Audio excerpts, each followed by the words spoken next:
he was up for school just recently, and he brought his amp, and he's like, "Hey, let's fine tune it." And he had another buddy of his, that guitar player from the UCLA program. I mean, these dudes are both monster players, and we're sitting there just talking the talk, and this other guitar player is going like, "What are you guys talking about?"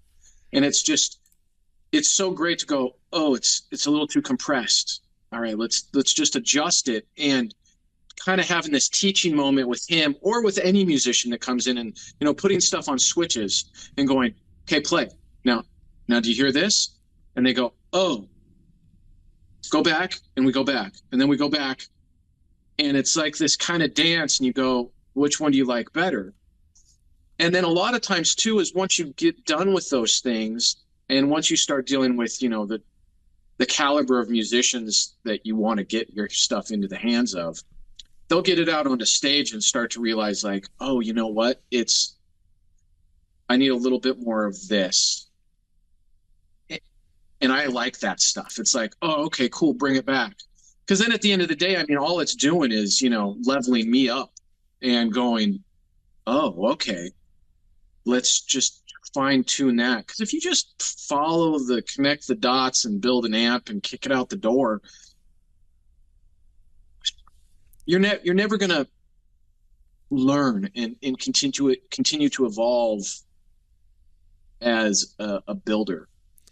See, and I find this all interesting because, see, right there, you have that personality, which I got to tell you, man, I don't know if a lot of guys can do that. You know what I mean? They'll have an idea and then they'll fight you on that's right. I've been in a lot of machine shops and sales and tractor and agriculture industry. I've been through a lot, you know what I mean? And it's funny because a lot of people just push that time in, put it all in, and then push that idea and be like, "Well, this is just what I've got. You got to make it work." You know, they take it personal. Where you've got this great personality where you're like, you're not taking it personal through these steps. The only thing you're taking personal is the overall project, trying to get to a certain point and make it a great product for that person to be able to use. Because that's, at the end of the day, these are being used, right? That's what you They're want. tools.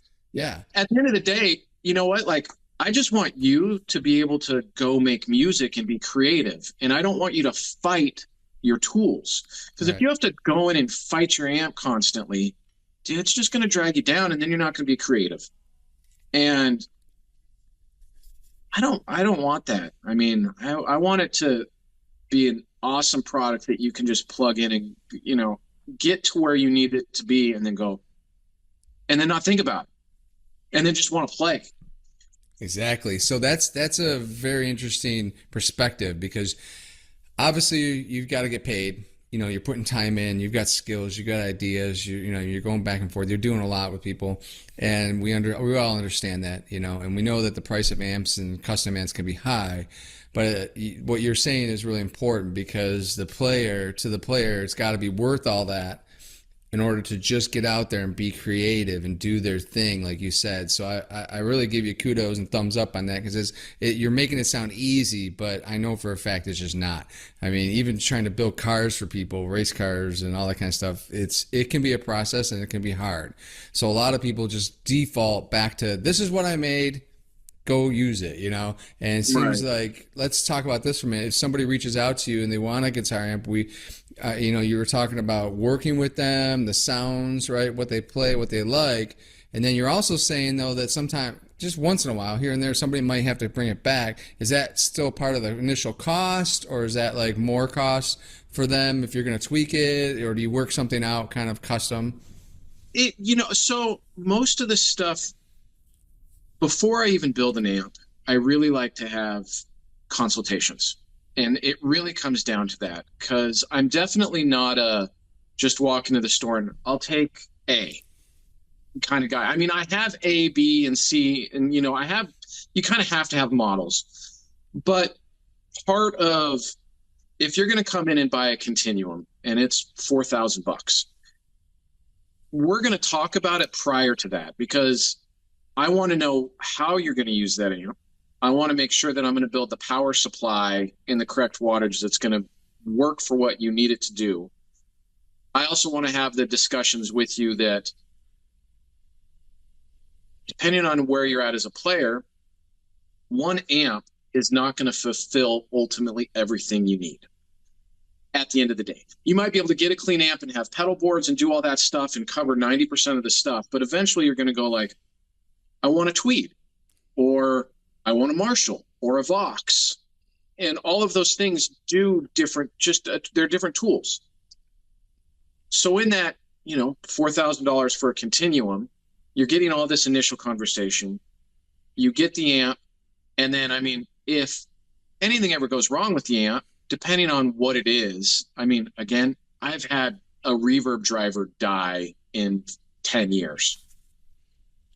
Which, now tubes, that's just, tubes are tubes.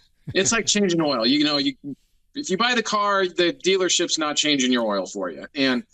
But if stuff needs to get changed in anything like that, or if it's a voicing thing, or if a guy hits it up and goes like, hey, I need more mid-range stuff like that, I'm like, look, you cover the cost of shipping, I'll cover the cost of everything else. So I don't charge for my time up and past that.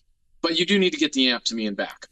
That makes sense. That's a good little hybrid plan right there. You're working with the customer, and I like what I'm hearing. This is really cool, man. People talk about big box stores, against mom and pop, and what you're talking about is bringing back that flavor, that you're just you're proactive, you're putting the time in up front. You've got a lot of experience in order to cut them off at the pass, right?